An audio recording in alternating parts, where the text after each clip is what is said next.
and must be able to use new instruments for financing to drive both SDG and climate finance. So, the fifth priority of India's presidency was that we must have technological development and digital public infrastructure. Because if we have to lift vast segments of the population, if we have to make a difference to the global south, technology will be the key driver. And most of the innovations in the world have come from the big tech in the West, and even in China they've come from big tech. But India has created a very unique model of digital public infrastructure, which is open source, open API, is interoperable, and has enabled digital identity for every citizen, has enabled bank account for every citizen, has enabled everyone to do fast payments, has enabled everyone to improve learning outcomes and health outcomes. And during the COVID, we were able to do 2.2 billion COVID vaccinations. And therefore, technological development and how to use digital public infrastructure to drive growth, when 4 billion people of the world do not have digital identity, about 3 billion people do not have bank accounts, and over 133 countries do not have fast payments. That was critical from India's priorities perspective. And the last key priority which the Prime Minister elucidated and which he felt very strongly about was women-led development, to bring women-led development, to bring women empowerment and gender equality. So these have been the 6 key priorities of India on which we have worked. We started our presidency on which the Foreign Secretary will talk about, with a meeting of the Voice of the Global South.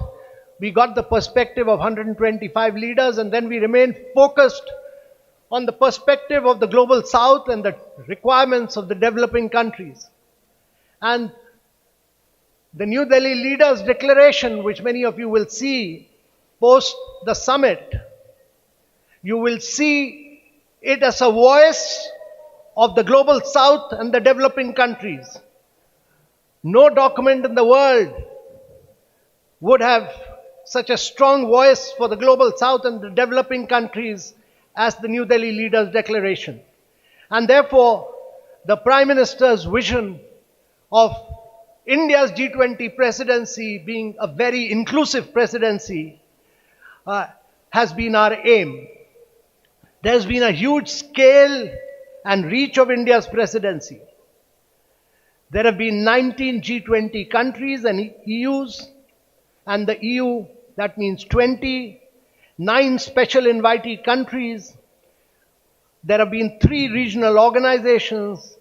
There have been 11 international organizations who participated in all the 220 meetings that took place in India.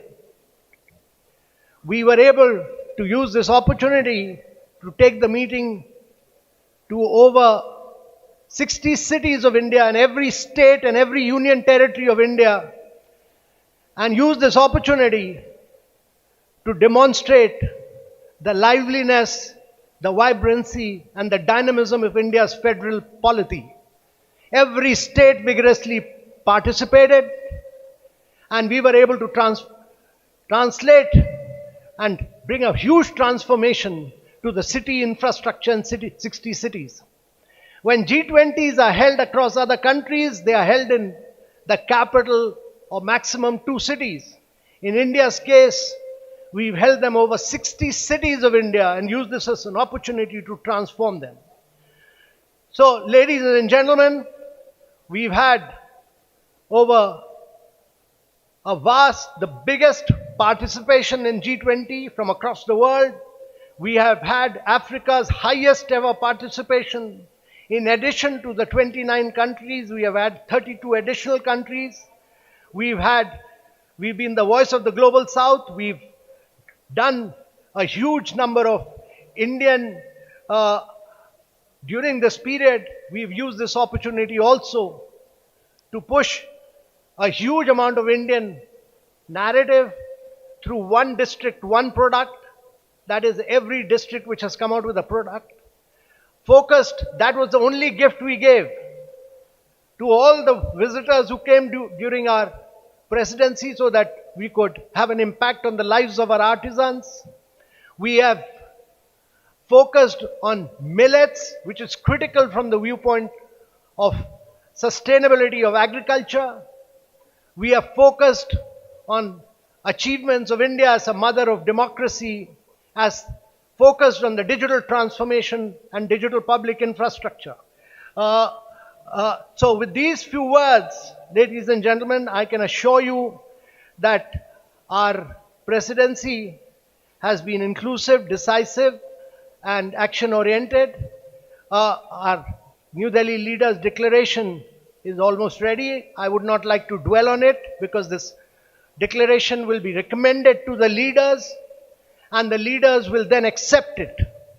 And only after it has been accepted by the leaders, we'll be able to talk about the actual achievements of this declaration. With these few words, I'll conclude. Thank you very much.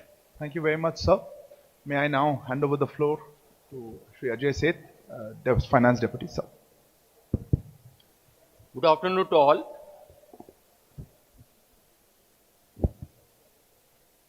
Let me share some of the priorities which the finance related work handled during the course of the presidency.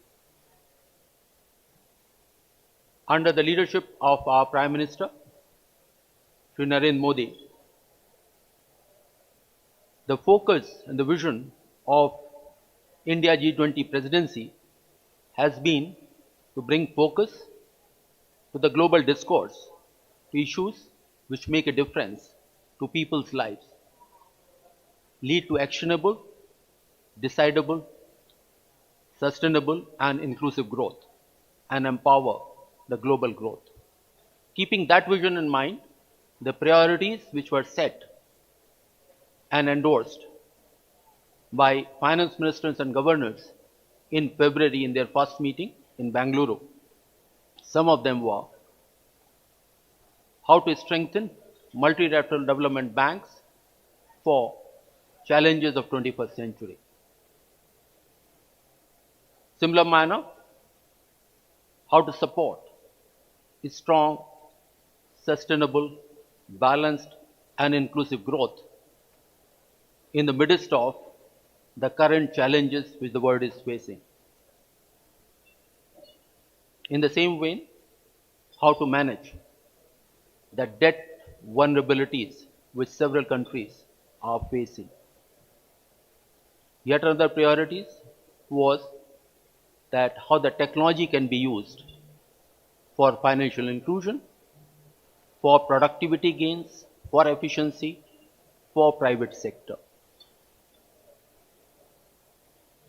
Similarly, how the new potentials of technology such as blockchain or crypto can be beneficial, and yet how to build a policy discourse, the policy approaches, and what set of regulation building consensus around that. So these were some of the priorities, and during the course of the year, in more than 25 meetings of various working groups, ministers, deputies, these have been deliberated with very intense efforts. And one unique feature of the work has been, I'll put it rather two big elements, two big differences. One was to go beyond the structured meetings and arrange almost 40 seminars, side events, symposiums, inviting domestic as well as global experts and generating a very intense discussion to find a robust way forward. In a similar vein, how to generate the local connect, Jan Bhagidari. Almost 40 events were done on issues which are relevant to people's lives. Based on these deliberations over the course of the year, These recommendations have now been placed for consideration of the leaders. They would be discussing it over the course of next 2 days, and then we will have definite outcomes and we will all share with you. Thank you. Thank you very much, sir. May I request Shri Harshvardhan Shringla, Chief Coordinator, sir. Namaskar and good afternoon. The focus of today's press conference is on the G20 New Delhi summit. But since many of our media friends have joined us only today, I'll briefly begin by taking you through our presidency journey. As you know, we assumed the presidency of the G20 on the 1st of December last year, and we will conclude our presidency on the 30th of November this year. During the course of our presidency, we would have hosted over 220 G20 meetings in 60 different cities across the length and breadth of our country. In keeping with the Prime Minister's vision of a pan-Indian G20, we will have hosted one G20 meeting in at least one G20 meeting in every state and union territory of India. And to my mind, that is the finest example of cooperative federalism that we can see. Now, the effort has been, of course, to take the G20 down to the grassroots level through a process that we call Jan Bhagidari, which is a people's participation movement. And whether it is through the G20 University Connect or the G20 Model School or quiz, essay and painting competitions and festivals, the G20 has been popularized and taken down to the grassroots levels in our country.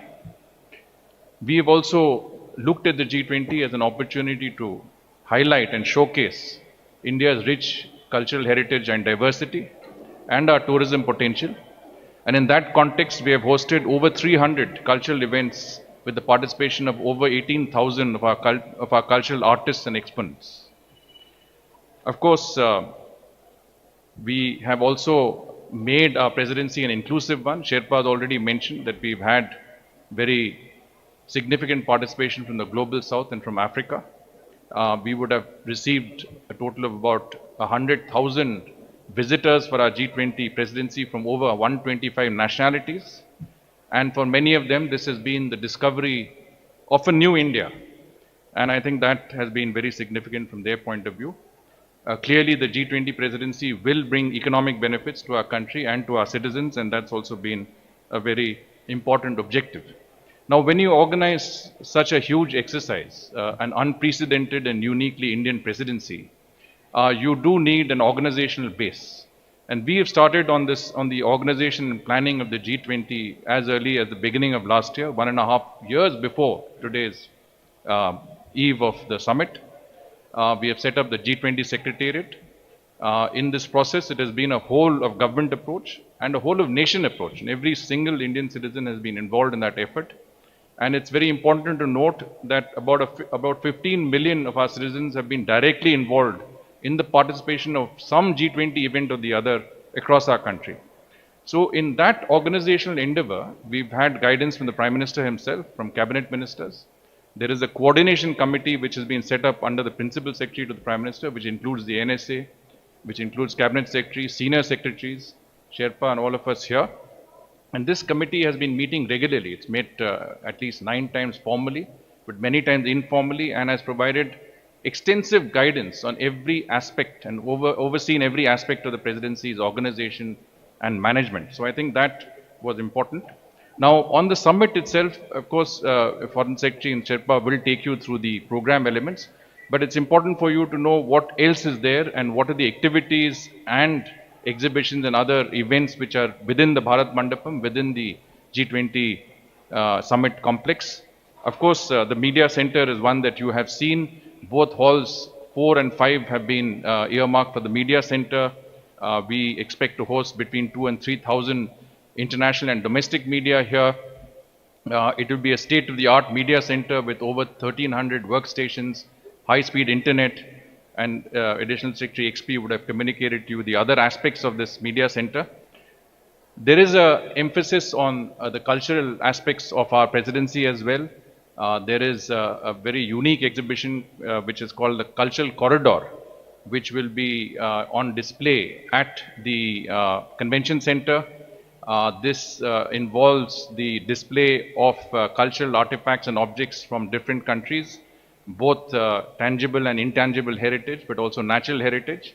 So this has some very, very interesting exhibits, which the details of which will be available with you.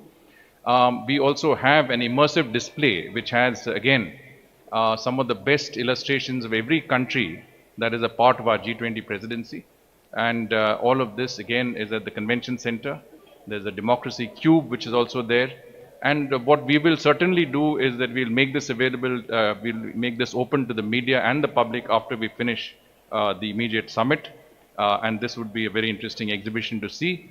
Besides that, we have the Mother of Democracy exhibition. India is the largest democracy, vibrant democracy over the ages, has arranged an exhibition which would be essentially narrating the 7,000-year tradition of democracy in our country from the ancient to the modern. There will be 26 interactive panels which would be available in all of the G20 languages. There are apparently 16 languages in which this will be available.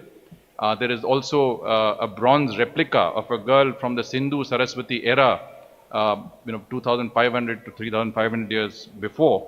And this is a very unique part of the exhibition, at the center of the exhibition. And there will also be someone who will greet everybody. It's artificial intelligence driven, so it's a technology oriented platform.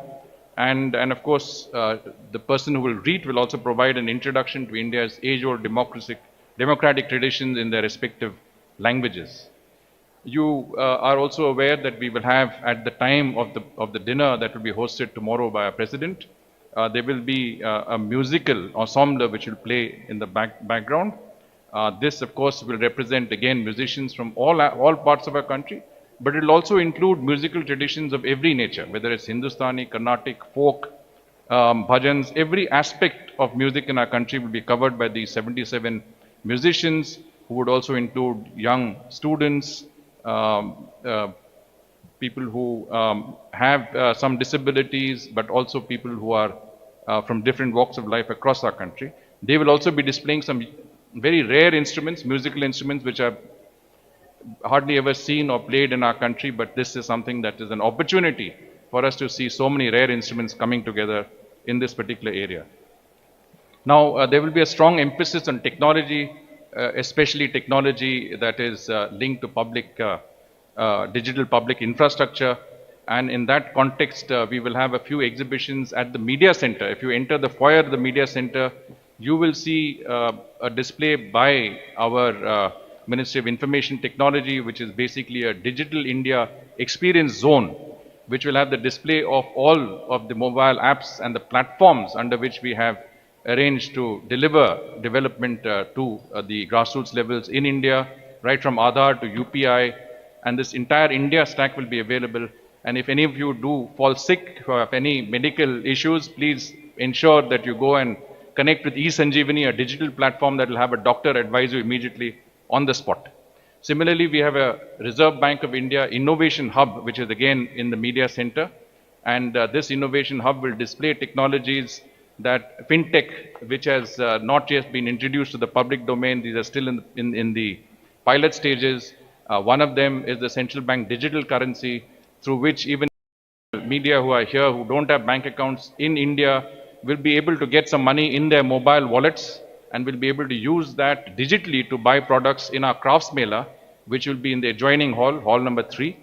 And this crafts mela will also, each stall of the crafts mela, which represents a different state or union territory of India, displaying, as Sherpa mentioned, the ODOP products and geographical indicator products, will have a QR code compatible with your mobile wallet, the digital currency, and with the UPI. We will also have a frictionless credit display, which basically again is a cutting edge technology under which any credit to be given, say to our farmers, the information relating to that would be immediately available on your mobile phone or your iPad, from the land records to your Aadhaar to your previous credit history. And this will enable credit to be given within a few minutes of time with each of the farmers. And so from that point of view, I think we also have I hope all of you have downloaded our digital app, the G20 India digital app, which is again a state-of-the-art app, which enables you to get this in any language in the G20. You can get it in Portuguese, in German, in Japanese. And this will also enable you to talk to anybody who doesn't understand your language, say from Hindi to Japanese or from Portuguese to German. It will be instant conversation through the app. You can navigate from one part of the Bharat Mandapam to any other part of this complex. It will enable you to get there without a problem. And any information that you may need on our presidency, on the G20, on India, UPI, any aspects of this is available. And of course, if you feel like a yoga break, that's also there on our app. So I'll stop here. I'm sure there are many other things, but we will stop. Thank you. Thank you very much, sir. May I hand over to Foreign Secretary Shivinay Quatra. Thank you very much, and good afternoon to friends from the media, both domestic and international. I have 6 brief points to make, besides what has already been shared by my colleagues, senior colleagues, Sherpas, Chief Coordinator and Secretary, Department of Economic Affairs. Point number first. If you really want to get a sense of India's vision, priorities and approach to the G20 presidency, I would encourage all of you to read the op-ed that the Honorable Prime Minister of India has written yesterday. It captures, it distilled a sense of how India envisions and looks at the ongoing G20 presidency of India. 2, the coming together of the 41 heads of delegations, heads of state, government, heads of international organization in India starting yesterday is under Prime Minister's personal leadership and direction. It is essentially a celebration of the coming together of the G20 family. And as our Sherpa mentioned earlier, it's the largest ever participation of the Global South in India. 3, whether it concerns India's national priorities with regard to G20 or the priorities of G20 countries as a collective, as also the concerns and interests of the Global South. The specifics of the agenda which the Sherpa and the Department of Economic Affairs Secretary mentioned, they have been structured in a most inclusive and the harmonious concepts of one earth, one family, one future. 4, very briefly with regard to the program of the G20 summit. The summit official conference program is structured around 2 sessions. First one earth starting tomorrow morning, one family tomorrow afternoon, and one future in the morning of the 10th. Besides 3 sessions of the conference, there would also be a couple of sideline events which are currently being structured involving India and other heads of the state who are visiting us here. 3rd, a dinner by the Honorable President of India tomorrow. 4th, a visit to the Rajghat to pay homage to Mahatma Gandhi. And 5th, a spouses program. These would be the broad 5 elements of the summit.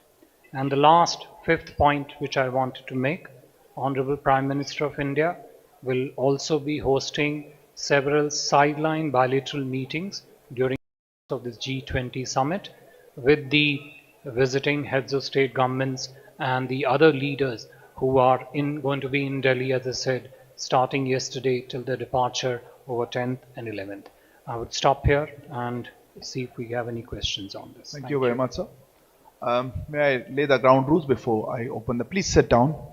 Thank you. Please introduce yourselves and the organization you represent. We will take questions in a group because we don't have time. Let me start with Manish here, TV9. Microphones will come to you. Please wait. Thank you. First of all, please introduce yourself and the organization. This is Manish Jha from TV9.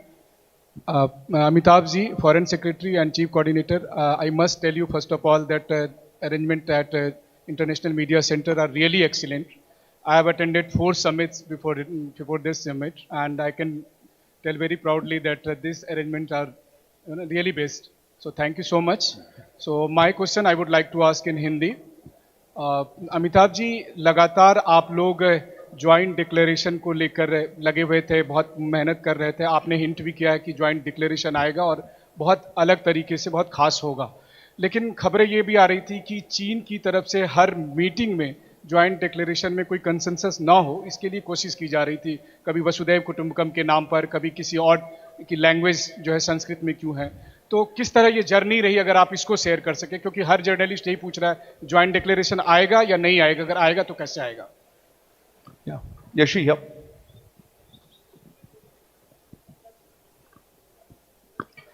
This is Yeshi Seli from the New Indian Express. I'd like to know, Yeshi Seli from the New Indian Express. I'd like to know who's representing African Union. Is it Wacky Sol for the G20? And is the G20 officially going to be Yashi, called... you're not audible. Could you repeat again? Can you hear me now? Yeah. So this is Yeshi Seli from the New Indian Express. I'd like to know who is representing the African Union for the summit, and is the G20 officially going to be called G21 after the conclusion of the summit? Okay. Siddhant?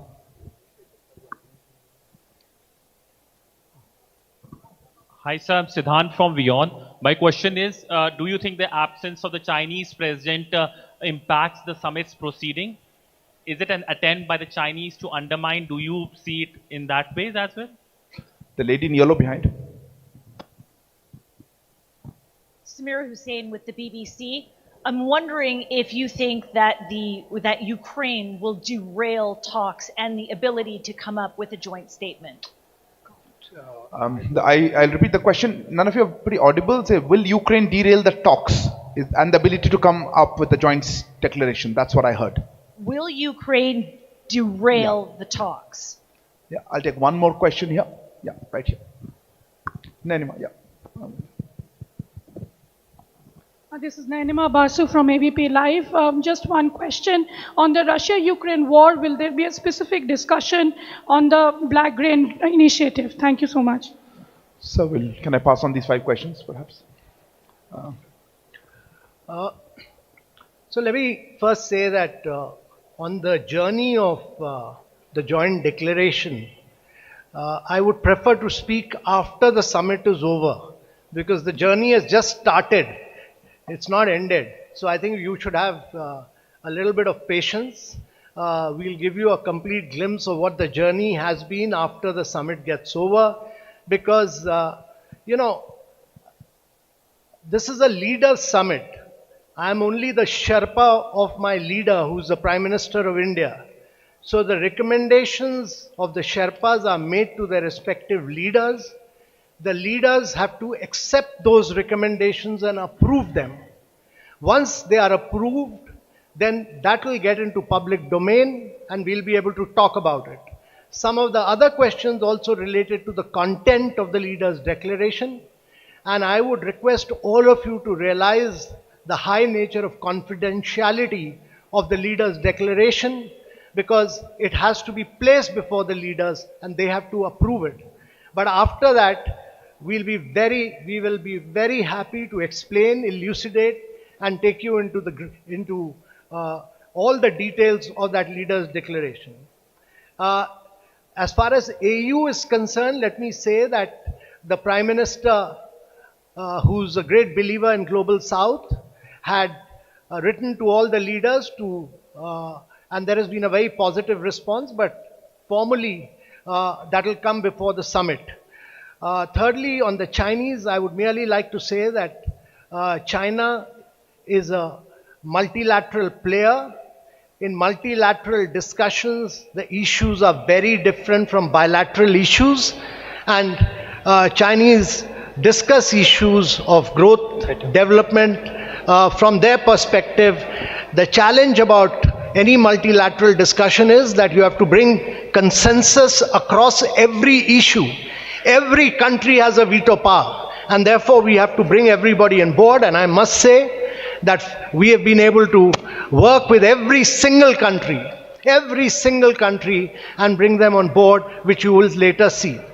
There was an issue about Russia-Ukraine conflict, let me say that G20 is an economic forum. It discusses issues of growth and development. However, last year in Bali, there was a feeling that issues of conflict and war have an impact on growth and development. So food, fuel and fertilizer get impacted, and therefore that issue was discussed. And this year also, as a consequence of the challenge of growth and development and implementation of SDG, that issue has been discussed at great length, and we will talk about it once the leaders summit is over, because whatever we discuss will have to be first discussed by the leaders, and they will have to take a formal decision on that. And then after that has been decided, I'll be free to speak to you at great length on this issue. Foreign Secretary, sir, would you like to say anything on these issues? Nothing much to add except to the questions which was asked with regard to the presence or absence of leaders. I think External Affairs Ministers of India has already spoken on that issue, and I think that statement stands for itself. Thank you. I'll open the floor for the next round of questions. I saw a hand here. Yeah, please. I'll come back to you. Sir, sir, this is Mukesh Kaushik from Dainik Bhaskar. This way, center. Foreign Secretary, sir, for the first time, Chinese president is not taking part in G20. Have they provided any reason for his skipping this summit? And do you think that his absence is playing a spoiler, as Jack Sullivan put it? Yeah, a question there. Yeah, please. Yes, ma'am. Go ahead. Microphone's not working. Yeah. Runjhun Sharma, India correspondent for RT Russia Today. My question's for Mr. Kant. How would you say the response, rather negotiations are going for the inclusion of African Union into the bloc? Also, how do you think we'll it will limit ourselves to one sides? question. Sorry, just don't have time. Yeah, Saurabh. Yeah.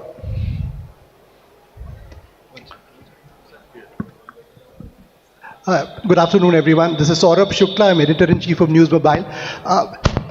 This G20 presidency is also about India's solutions for the biggest challenges that the world faces today. What are the three big takeaways that you expect from the Leaders Summit?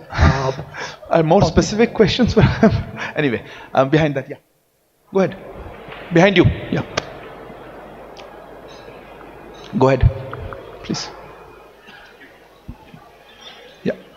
So this is Pranay Upadhyay from Z News, and my question is to Sherpa Amitabh Kantji.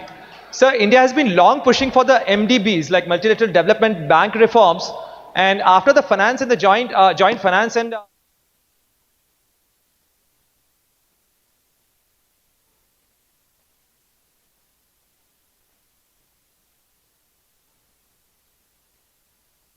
Okay, I'll take one more question here. Yeah, gentleman at the back. Yeah, please. Sir मैं Madhurendra news nation से बोल रहा हूँ. नहीं, you have the floor.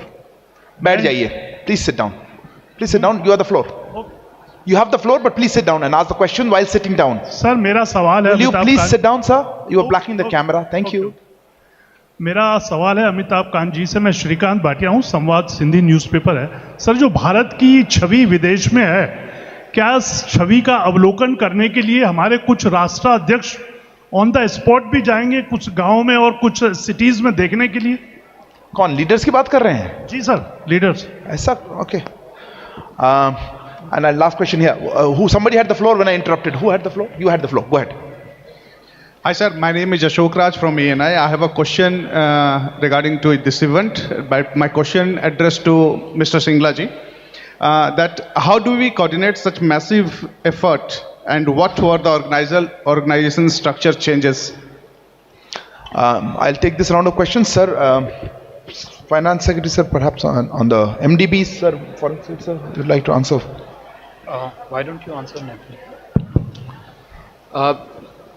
Some of you asked that what are the three key big takeaways from the summit. My request to all of you would be that please bear with us for another 2 days. Once the leaders consider the recommendations made by their ministers, governors, and give their decision. That would be the time to take stock. That what have been the big takeaways as far as MDB reforms are concerned, both on strengthening multilateral development banks as well as other institutions, strengthening them like IMF. There has been a very rich and intense discussion, and we are highly hopeful that the discourse over the past 9 months will get a positive consideration from the leaders. Thank you. So, maybe. Okay, thank you. Look, I have already responded to the question on the presence or absence of certain leaders from the summit, and I mentioned that External Affairs Minister of India has already responded to that question. Having said that, let me also mention it's a question of which frame of reference do you look at when you look at the priorities, interest, concerns expressed in the G20, both of G20 countries as a collective, but also of those countries that are outside the G20, but their interest, concerns and priorities are impacted upon what decisions get taken in the proceedings of the G20. We are welcoming, as I mentioned, heads of 41 delegations, heads of states, heads of government, heads of international organizations in Delhi since 7th for the coming 2 days, and our focus is, as Sherpa said earlier, to drive a consensus on priorities of the G20, how to structure in the priorities and interests of the global south into the G20 discussions, and how to bring together the leaders of the G20 and the leaders of the invited guest countries around that particular agenda. That is the theme, that is the objective that we are focused on, and we are very happy that by and large there is a strong effort by all the countries, all the delegations present to move towards a consensus. With regard to the African Union, Sherpa sir has already said that Honorable Prime Minister wrote a letter to all countries of the G20 proposing that African Union be included as a full member of the G20. We expect that the summit proceedings starting tomorrow morning would take a suitable decision on it. Shrikant ji, जो आपका प्रश्न था विदेशी छवि का, G20 summit का जो programme है वो केवल दिल्ली तक ही सीमित है फिलहाल. Shringla sir, if you have on that question about organization. Yeah, I think Rajji had asked this question about G20 being involving a massive effort and the organizational aspects behind it. And I did, in my opening remarks, say that it was not only a whole of government effort, but a whole of nation effort, because it is not only a huge exercise, but it is also an unprecedented exercise. We have never been president of the G20 before. This is also one of the most significant events we have organized, international events we have ever organized.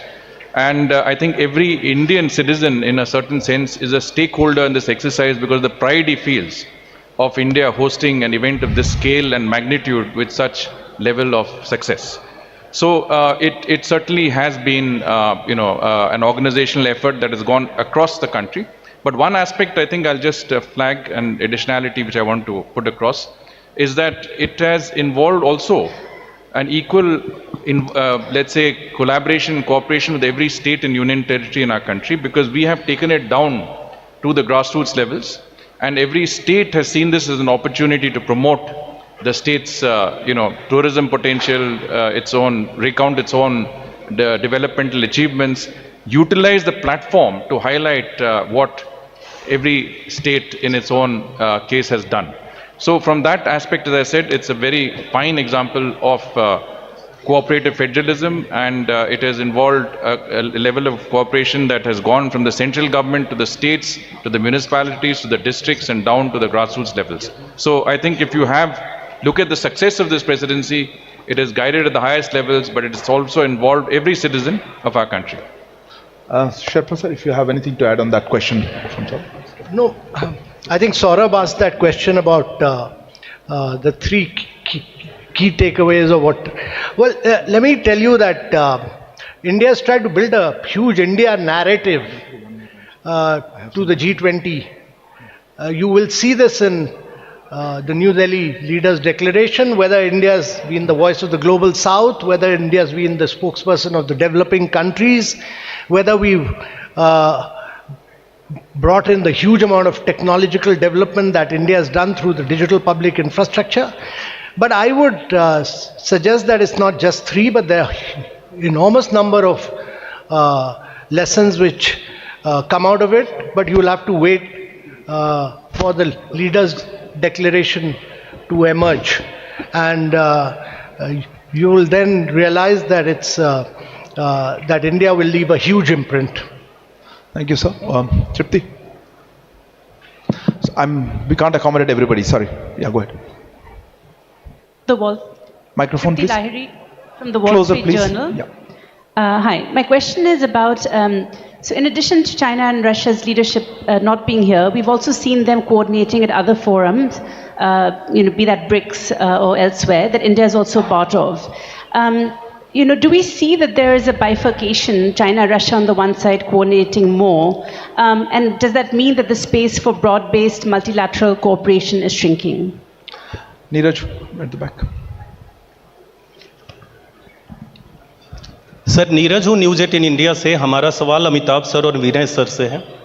सवाल ये है कि पिछली बार विदेश मंत्रियों की G20 बैठक के बाद ये बयान आया था विदेश मंत्री की तरफ से कि हम लोग सफल नहीं हो पाए कि यूक्रेन के मसले पे सहमति बने, और उनका इशारा रूस और चीन की तरफ से था क्योंकि उन्होंने अपना पक्ष बदला था बाली डिक्लेरेशन के बाद। सवाल ये है कि दोनों देशों के राष्ट्र प्रमुखों की गैर मौजूदगी में क्या भारत सक्सेस कर पाया है कि यूक्रेन के मसले पे सहमति बना पाया है या नहीं, या यूक्रेन को हटा दिया गया है ज्वाइंट कम्युनिक से? Sridhar here. Good afternoon, sir. This is Sridhar from the Asian Age. Sir, you mentioned that the New Delhi Declaration is almost ready. Are we to assume that the consensus has been achieved on all issues? And will there be a separate chair's summary which will be issued at the end of the summit along with the joint communique? Will there be a separate chair's summary? Thank you. Vishnu? Yeah.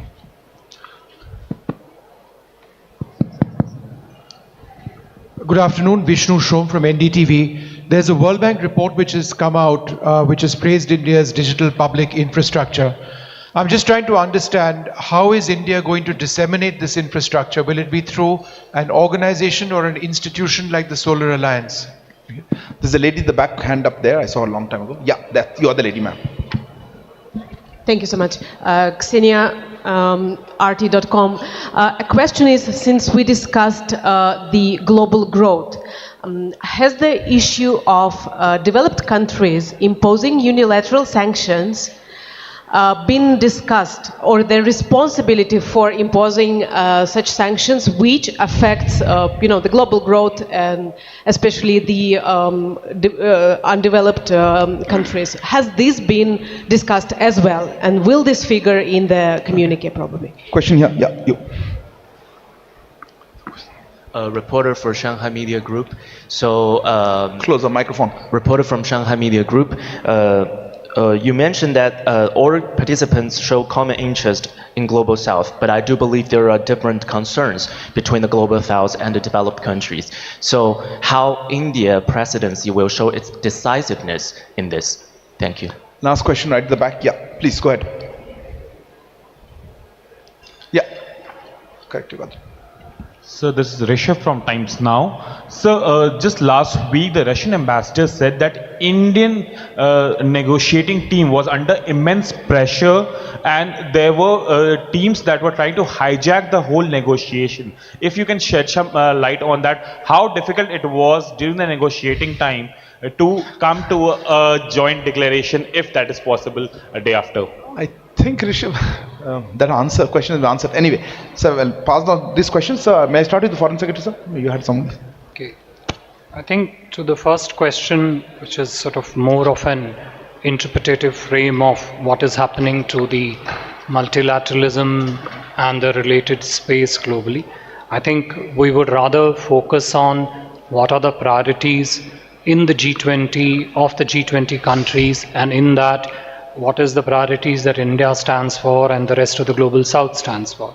And I think the space that we come from is, our belief is that multilateralism needs to be reinvigorated, it needs to be inclusive, and to be an important center and a medium for global governance, which has to be more representative, naturally effective, transparent, and accountable.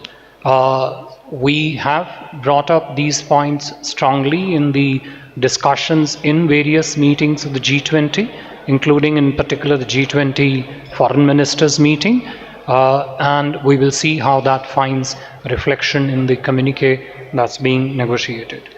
Neeraj, जो आपका प्रश्न था, देखिए, मैं इसमें सिर्फ इतना ही कहना चाहूँगा कि भारत की प्रधानमंत्री मोदी की अध्यक्षता में यही अपेक्षा है कि G20 के सभी सदस्य देश मिलकर एक कंसेंसस की तरफ अग्रसर होंगे, अग्रसर हैं, और G20 की समिट की समाप्ति के उपरांत हम ये अपेक्षा रखते हैं, अभिलाषा रखते हैं कि एक कंसेंसस के माध्यम के द्वारा कम्युनिके की जो है आउटकम होगा. To the question on the DPI thing, I think we would ask Sherpa sir to come and sort of talk about that. So, well, let me say that when we started India's presidency, very few people knew about digital public infrastructure and the open source model of it. This has been extensively taken forward by both the finance track and the Sherpa track in a very vigorous manner. And today's India's digital public infrastructure has been broadly accepted that this is the way to bring in financial inclusion, this is the way to do fast payments, this is the way to drive tech innovation of the future. And I think one of our great achievements, somebody had asked about key takeaways, while we are not talking at this stage about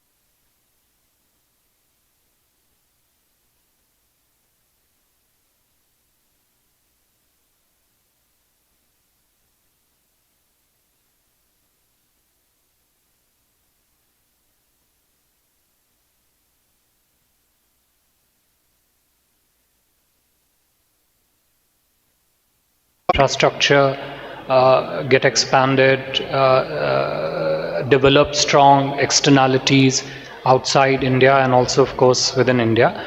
I think that is something which remains a very strong, robust and an ongoing effort of the entire government of India and various departments.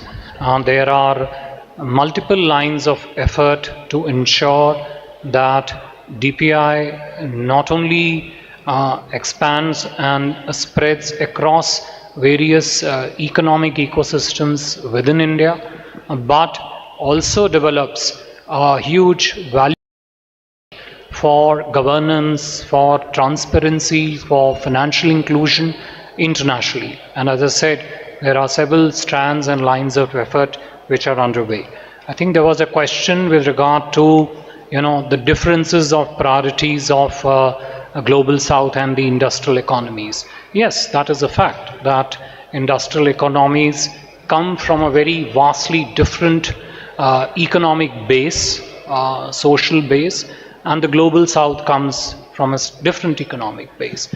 But this is not to say that the priorities, interests, and the concerns of the global south are not relevant in the context of the G20. I think if anything, they are perhaps central to the effectiveness, the functioning, and the successful outcome of the G20 modalities. So yes, those are different perspectives of the two respective, I would say, segments of economy, but they both have a very important interface when it comes to the deliberations of the G20. And as I said early on, India and Prime Minister Modi himself have been in the forefront about speaking on the priorities of the Global South. More importantly, why and how those priorities could be structured in to the agenda and the discussions of the G20.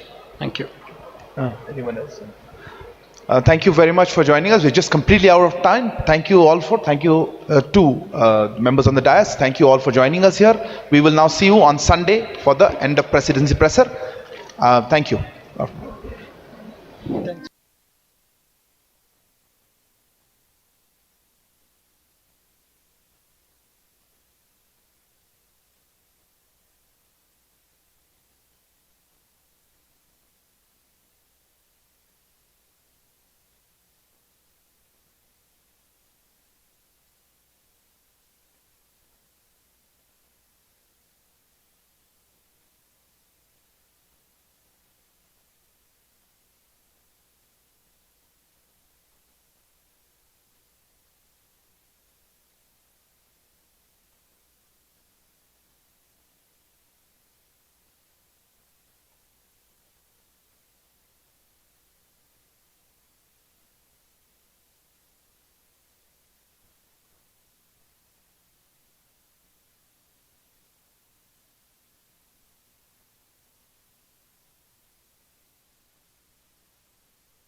আজ তাক বাংলা, দেশের ভরসা এখন বাংলার ভরসা।